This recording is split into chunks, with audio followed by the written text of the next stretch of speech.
A'udzubillahiminasyaitonirrajim. Bismillahirrahmanirrahim. Assalamualaikum warahmatullahi wabarakatuh. Hamdan wa syukran lillah. Wassalatu wassalamu ala sayyidina Muhammadir Rasulillah wa ala alihi wa sahbihi la nabiyya ba'dah amma ba'du. Alhamdulillah, kita pelajari kembali hadis kita yang pada saat ini kita mempelajari hadis syarah Muhtarul Ahadits. Kita berharap Allah Subhanahu wa taala memberikan seluruh kebaikan-kebaikan buat kita yang selalu mencari ilmu, mempelajari ilmunya Allah Subhanahu wa taala. Kita baca hadisnya, itu kunci untuk dikabulkannya doa. A'udzubillahi minasyaitonirrajim. Bismillahirrahmanirrahim. Ud'ullaha wa antum muqinuna bil ijabah wa'lamu anna Allah ta'ala la yastajibu du'a min qalbin ghafilin lahin, yang artinya berdoalah kalian kepada Allah dengan berkeyakinan akan dikabulkan, dan ketahuilah oleh kalian bahwa Allah tidak akan mengabulkan doa yang dipanjatkan dari hati yang tidak khusyuk dan lalai. Insyaallah kita bahas sedikit.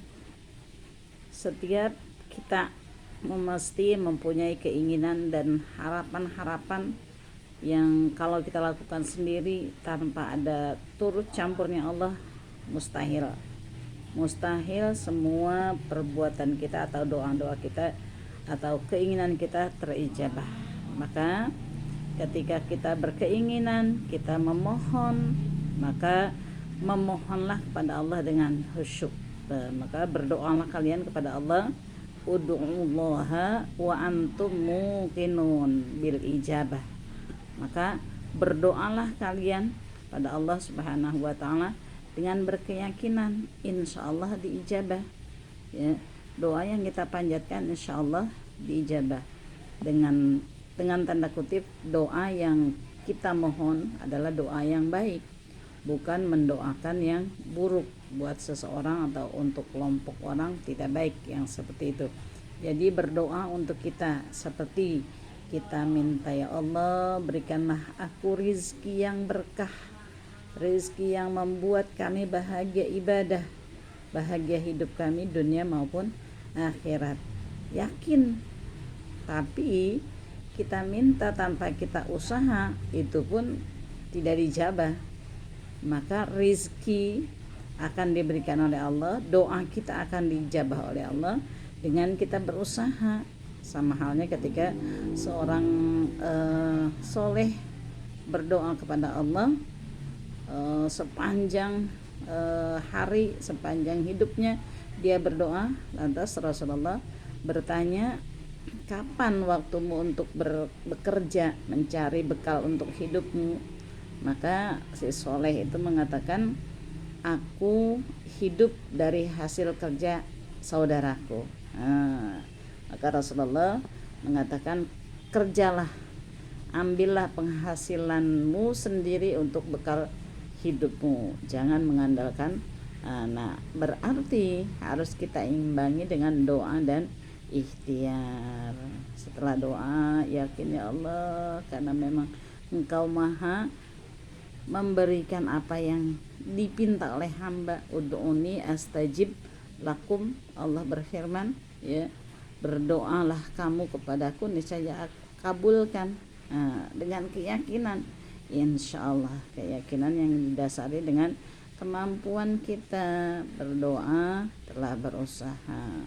Jangan berdoa dengan sesuatu yang di luar logika kita. Minta gaji 1 miliar, padahalnya kerjanya adalah seperti itu, yang tidak mungkin, ya. Tapi yang namanya memang pemberian Allah, masya Allah, kalau kita hitung mungkin lebih dari 1 miliar gaji kita, ya. Satu belah mata kita kalau dinilai dengan rupiah mungkin masya Allah nikmat sekali, ya. Banyak orang yang mendonorkan organnya dengan sekian miliar, ada. Tapi kita tidak dihitung oleh Allah.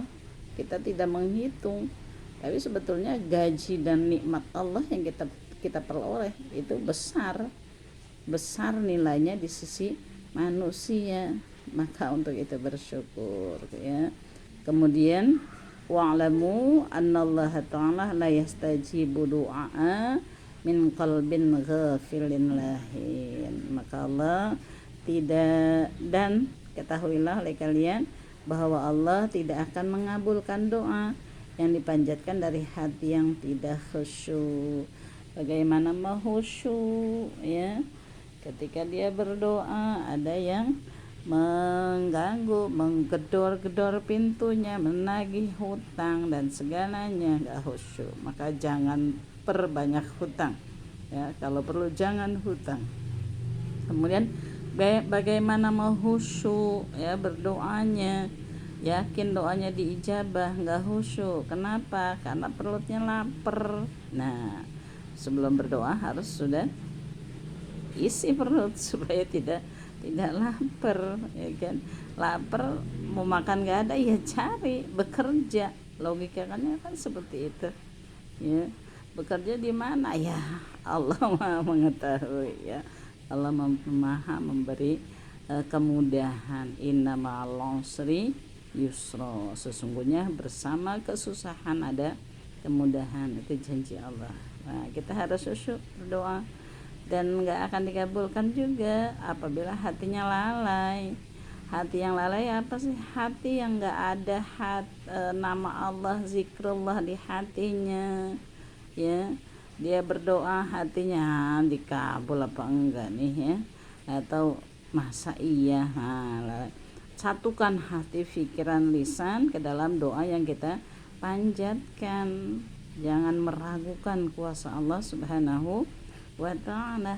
Insyaallah doa-doa kita diijabah oleh Allah Subhanahu wa ta'ala ya. Kalau saya malu minta yang banyak kepada Allah karena Allah sudah berikan yang terbanyak buat saya ya.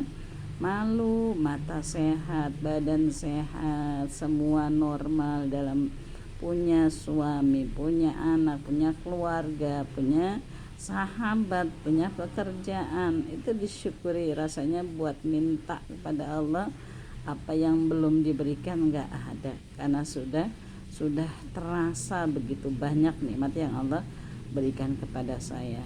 Saudaraku sekalian yang dirahmati Allah Subhanahu wa ta'ala, bersyukur, bersabar ya. Ketika kita pingin sesuatu, doalah kepada Allah, doa yang memang betul-betul kita panjatkan dengan hati yang khusyuk, jauh dari lalai kepada Allah Subhanahu wa ta'ala. Penuhi syarat-syaratnya. Syarat-syaratnya doa itu apa sih ya? Betul-betul kita jadi hamba Allah yang beriman, melakukan perintah Allah, menjauhi larangan Allah, yakin hadis Rasulullah, lakukan sunnah Rasul, cintai Rasulullah ya. Kita yakin punya saudara sesama muslim, cintai mereka, dan juga kita berkeyakinan bahwa sunnah Allah melalui hamba-Nya yaitu harus kita lakukan. Apa yang dilarang oleh Allah kita jauhi. Insyaallah banyak kalam, banyak penjelasan hanya dari satu hadis ya. Kuncinya doa diijabah adalah khusyuk dan jauhi hati yang lalai. Hati yang lalai seperti apa? Atau lalai seperti apa? Lalai tidak melakukan perintah Allah Subhanahu wa ta'ala. Hati yang lalai ketika berdoa, hatinya tidak khusyuk, hatinya tidak menghadirkan apa yang kita doakan.